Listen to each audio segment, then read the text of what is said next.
3, gravando. Boa noite, gente. Tudo bem? Esse é o primeiro vídeo de uma série de vídeos, são 5 ao todo, que eu trago para vocês sobre dosimetria da pena.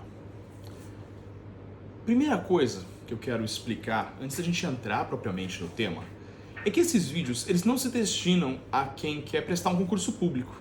Se você quer prestar um concurso público, que é uma videoaula para concurso, para exame da ordem, esse vídeo não é para você. Esse conteúdo ainda não é para você. Esse conteúdo ele é destinado a quem? A quem está na faculdade de Direito e quer entender um pouco mais sobre a prática do dia a dia penal, o uso da dosimetria da pena na advocacia criminal. Esse conteúdo também é para você que acabou de sair da faculdade, pegou sua carteira da OAB e está se dedicando à advocacia criminal. Para você, sim, é esse conteúdo. Talvez ele até sirva para pessoas que já estão há algum tempo na estrada, na batalha do processo penal. Talvez ele traga algum esclarecimento. Ou talvez você, que já tem algum tempo de advocacia criminal, olhe para esse vídeo e ache ele incompleto. Ache que poderia trazer alguma sugestão, algo a acrescentar nele, ou que faltou algum conteúdo que você, doutor ou doutora, usa todo dia em seu escritório.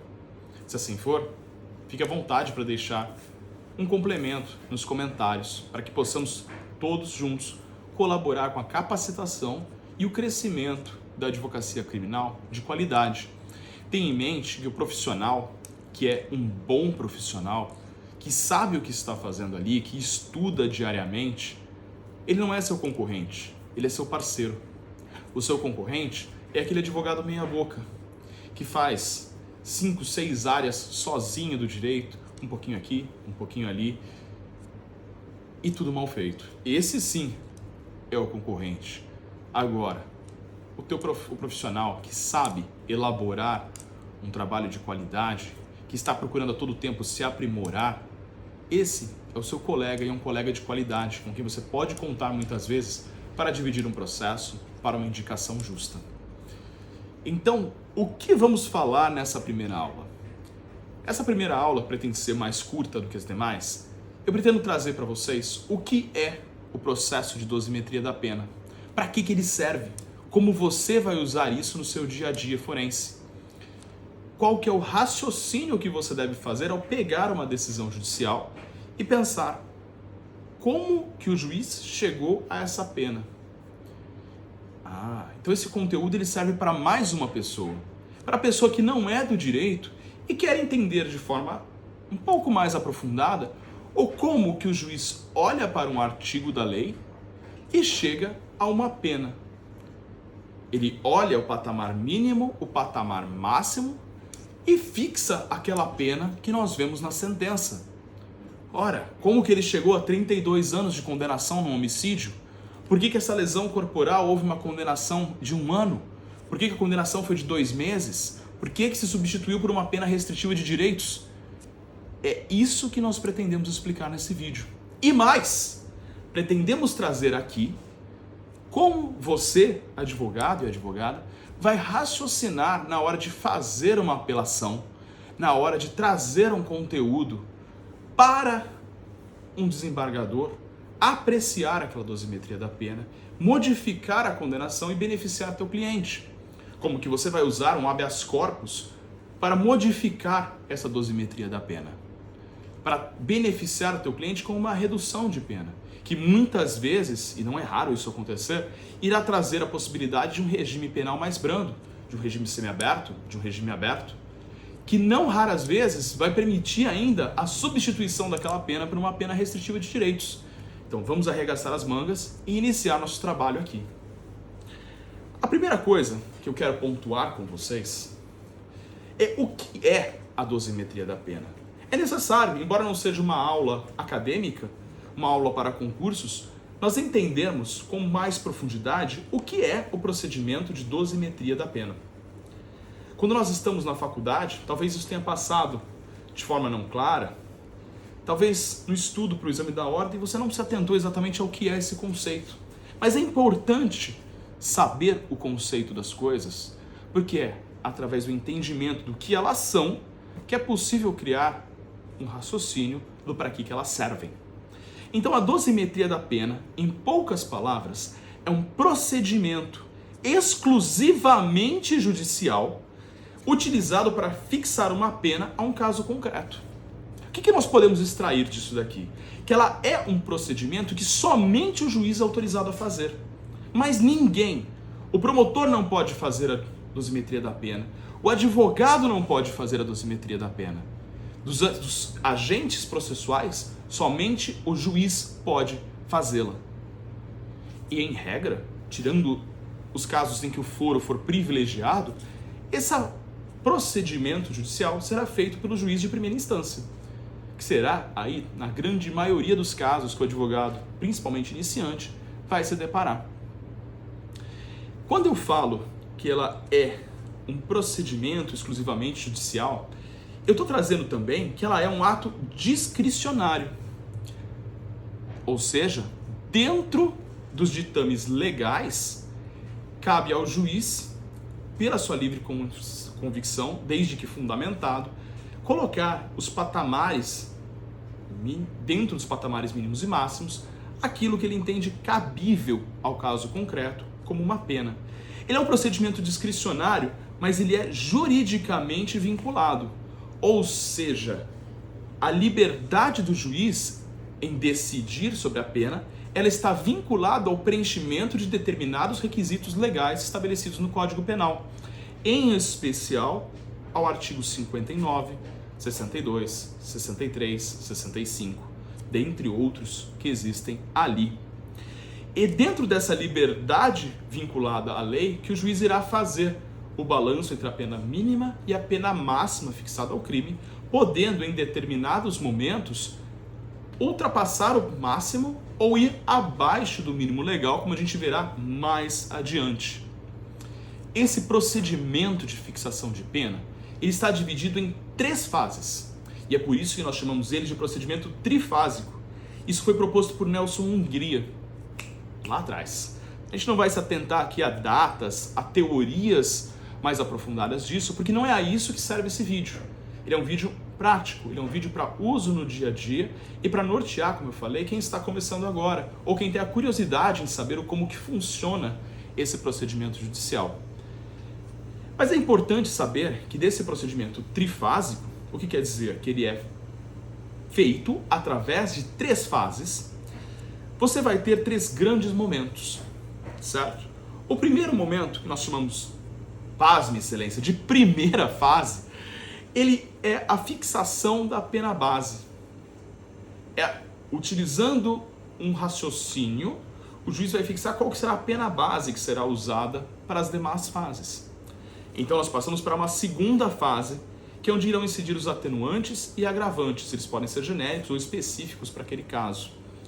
Em regra, nós vamos achar a maioria deles e vão incidir na maioria dos casos as agravantes do artigo 61 do Código Penal, por exemplo, a reincidência, que está no artigo 61, inciso 1, ou ainda as atenuantes genéricas, que são circunstâncias que sempre diminuem a pena. Da mesma forma que as agravantes sempre aumentam, as atenuantes sempre diminuem a pena. É obrigatório, elas têm que incidir. Há aquela situação, a pena tem que ser diminuída. Há aquela situação, a pena tem que ser aumentada. Nós temos, por exemplo, como uma atenuante, sempre irá atenuar a pena do réu, a confissão. Artigo 65, inciso 3, a linha D do Código Penal. Ou ainda, sempre irá reduzir a pena quando o réu for menor de 21 anos, na data do fato. Artigo 65, inciso 2 do Código Penal. Feito o raciocínio da segunda fase da dosimetria da pena, passamos então à terceira e última fase para se fixar uma pena, que é a existência de causas de aumento ou diminuição de pena. E é aqui que há a possibilidade de se diminuir abaixo do mínimo legal e se aumentar acima do mínimo legal. Essas causas elas podem vir no próprio artigo ou em artigos que trazem uma questão mais genérica, determinada a diversos tipos penais que tutelem o mesmo bem jurídico. Exemplo de uma causa de aumento ou diminuição de pena. Nós vamos usar um exemplo claro aqui, muito comum no dia a dia do advogado, que é o artigo 33, parágrafo 4º da Lei 11.343 de 2006, popularmente conhecido como Lei de Drogas. O artigo 33 da Lei de Drogas, ele estabelece que o crime de tráfico de drogas, ele tem uma pena mínima de 5 anos, uma pena máxima de 15 anos. É um lapso grande de possibilidades em que o juiz pode usar para fixar a pena. Vamos pensando no tráfico de drogas, fazer um exercício mental de como o juiz poderia fixar a pena nesse caso. Então vamos pensar o seguinte. João foi preso em flagrante com 200 gramas de maconha, certo? Ele, com essa droga em mãos, foi processado, condenado, e o juiz nesse momento ele vai dar a sentença. Muito bem. O juiz olha o processo e entende que existem provas suficientes para condenar o réu. O juiz, então, inicia um processo de cognição, observando para cada uma das fases os requisitos legais que são estabelecidos. Há uma atenção, e é por isso que estou usando o crime de tráfico de drogas. A Lei de Drogas, no seu artigo 42, ela prevê que também serão elementos para a fixação da pena a quantidade, a diversidade de entorpecentes e a lesividade dessas drogas à sociedade. E essas circunstâncias elas são preponderantes sobre as do artigo 59. Ou seja, para uma primeira fase de fixação de pena, nós temos, no caso do tráfico de drogas, é por isso que ele é o nosso exemplo, além da incidência do artigo 59 do Código Penal, a incidência de outra norma legal, a do artigo 42 da Lei de Drogas. Então o juiz ele vai olhar esses dois artigos. Ele vai olhar o caso concreto, tenho prova para condenar. Vamos fixar a pena base? Muito bem. A quantidade de drogas para aquele entorpecente, ela é exacerbada? Sim, não, vai caber ao juiz decidir. Vamos entender que ele decidiu que não, que ela não é incrível para aquela droga, que aquela droga não tem uma lesividade social considerável. Ele vai então analisar as circunstâncias do artigo 59. É a primeira fase da dosimetria da pena e é com ela que nós vamos partir desse exemplo aqui. A primeira fase da dosimetria da pena, o juiz vai olhar, à luz do artigo 59, 9 pontos, certo? Comumente se fala em 8, mas existe um último que está ao final do artigo. São eles: a culpabilidade do agente, seus antecedentes, sua conduta social, a reprovabilidade da conduta do agente, a personalidade do agente, os motivos do crime, as circunstâncias, as consequências e aqui o 8º, o comportamento da vítima. Vejo que até eu, com a prática diária, me equivoco ao tentar lembrar de cabeça todos esses requisitos. Então não tem problema você não saber inicialmente todos eles de cabeça. Você, eventualmente, de memória, errar um ou outro. Tá na dúvida? Abre o código. Lê.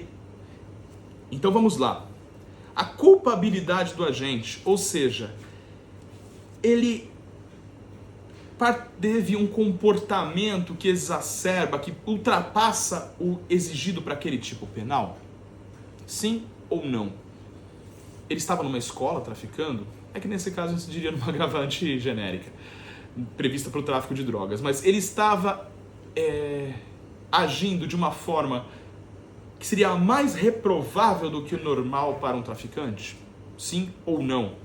Ele tem antecedentes, e aqui é importante a gente notar, esses antecedentes, eles não podem ser os da reincidência, que a reincidência é agravante genérica. Ou seja, ele tem processos que já transitaram em julgado, que ultrapassaram o período de 5 anos após o cumprimento da pena, que não são mais úteis para reincidência, mas que não configurariam em reincidência, então são maus antecedentes. Eu não vou entrar ainda na discussão se são perpétuos ou não. Existem esses processos? Se sim ou se não, o juiz vai decidir. Lembrando que processos criminais e inquéritos policiais em curso não configuram maus antecedentes ao teor da súmula 444 do STJ. A conduta social do agente, como é que ela é? Como é que ele é como pessoa? Existiam testemunhas que traziam que ele era alguém perigoso, que era alguém que ameaçava as pessoas na sociedade? Ou isso foi neutro, não se produziu nenhuma prova nesse sentido? Ou ainda veio uma prova da defesa dizendo, olha, ele ajudava instituições de caridade, ele dava cestas básicas para as pessoas, ele era muito querido na sociedade.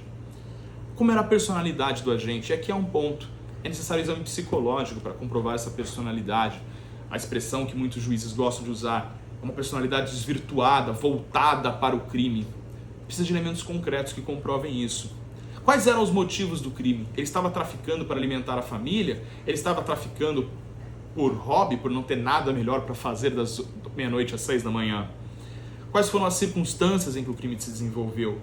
Quais as consequências? Havia uma vítima e o seu comportamento contribuiu para isso? Ponto importante aqui. Tá?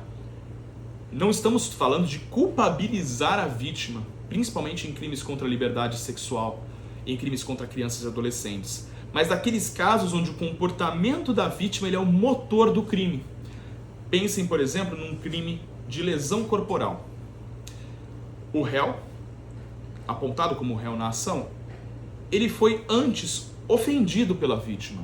A vítima xingou de, eu não posso falar aqui no Instagram, mas o xingou de filho daquela coisa, usou vários palavrões, coisas pejorativas, cuspiu na cara do réu. O réu, não se aguentando, foi lá e deu um soco na vítima, a vítima veio a cair e quebrar os dentes.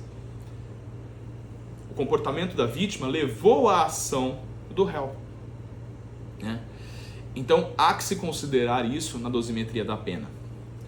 Tá? É esse ponto que o legislador quer quando ele fala do comportamento da vítima. E não usar argumentos como as fotos dela no Instagram mostram o corpo, então ela teria que ser estuprada. Jamais, jamais esse tipo de raciocínio.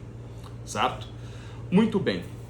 É isso que o juiz vai olhar nessa primeira fase da dosimetria da pena. Então, voltando ao nosso exemplo do João, com 200 gramas de maconha, o juiz olhou essas questões e ele não encontrou nada que extrapolasse elas. Elas são neutras. Elas nem o favorecem, nem pioram a questão. E se elas o favorecessem, também não poderiam diminuir a pena abaixo do mínimo legal, certo? O juiz passa então para a segunda fase da dosimetria da pena. Existem agravantes ou atenuantes? Vamos pensar que o João era reincidente, ele já tinha uma condenação anterior por tráfico de drogas. Mas ele confessou nesse tráfico.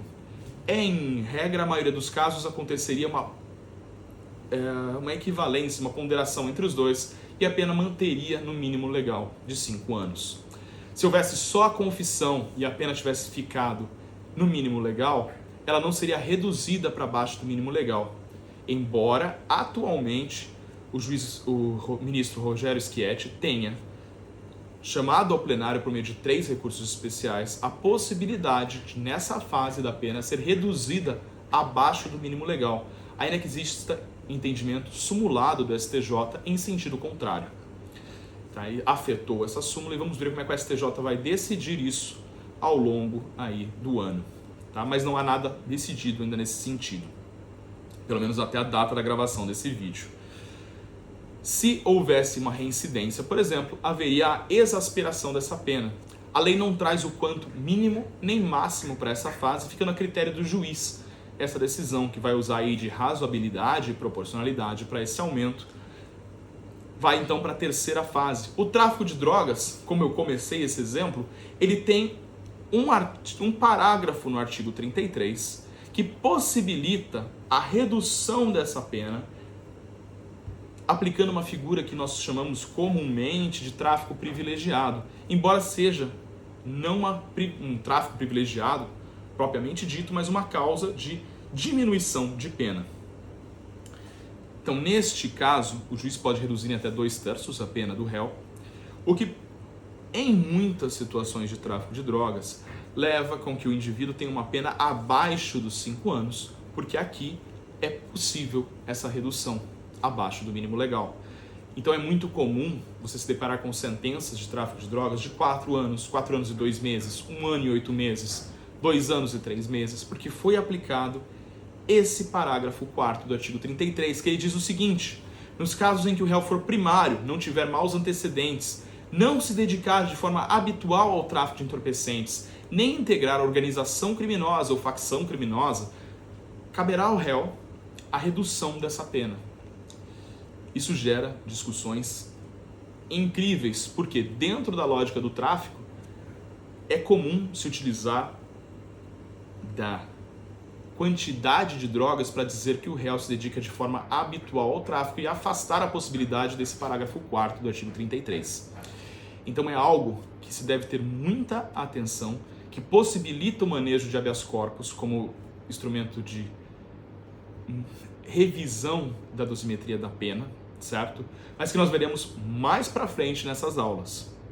Então o que eu quero que vocês entendam até aqui, para nós concluirmos o raciocínio de hoje e na próxima aula passarmos a entender como funciona a primeira fase da dosimetria da pena, é que ela é um sistema realizado pelo juiz, que dentro desse sistema nós teremos 3 fases, que a primeira fase será responsável por fixar uma pena base, a segunda fase incidirão atenuantes e agravantes, que na terceira fase incidirão causas de aumento e diminuição de pena. Que na primeira fase, em regra, eu devo observar o artigo 59 do Código Penal e, havendo um processo de tráfico de drogas, também o artigo 42 da Lei de Drogas. Que na segunda fase vão incidir circunstâncias atenuantes e agravantes e que eu encontro a grande maioria delas dentro do artigo 61, 62 e 65 do Código Penal. E por último, as atenuantes, as causas de aumento e diminuição de pena, que vão depender aí de artigo para artigo. Como que eu vou fazer assim que eu pegar essa decisão na minha mão para eu analisar isso? Eu estou na dúvida, eu não tenho a segurança necessária para saber tudo isso de cabeça? Eu vou abrir o Código Penal e a primeira coisa que eu vou olhar é como que essa sentença foi fixada em relação ao que dispõe o Código Penal sobre isso. Então, pegue a sentença, leia, compare com o que está no texto da lei. Veja se aquilo que o juiz trouxe é o que diz a lei. Depois vá batendo isso com a jurisprudência sobre aqueles temas. A gente vai aprender isso no curso das próximas aulas. Não quero sobrecarregar de vocês de informação em uma única aula. E na sexta-feira a gente se vê novamente para concluir esse estudo. E eu quero que vocês façam um exercício para o próximo encontro. Eu quero que vocês peguem uma sentença, pode ser de um processo de vocês, e olhem a forma como o juiz fixou a pena. Analisem item por item da dosimetria da pena. Onde você vai encontrar isso normalmente? Vocês sabem que a sentença ela é dividida em 3 partes: o relatório, a fundamentação e o dispositivo. O relatório é o resumo do processo. A fundamentação vai trazer toda a análise do juiz sobre aquele caso e o dispositivo é a efetiva aplicação da pena ao caso concreto. Isso está na fundamentação, normalmente nos últimos parágrafos da fundamentação. Então, quero que vocês leiam com atenção e comparem o que foi utilizado pelo juiz ao que está efetivamente no artigo 59 do Código Penal. Olhem apenas a primeira fase da dosimetria da pena e comparem com o texto legal, para que a gente possa, na próxima aula, dar início e entender como que vai funcionar esse raciocínio no artigo 59 e como que incide cada um desses 8 requisitos, ok? Uma boa semana a todos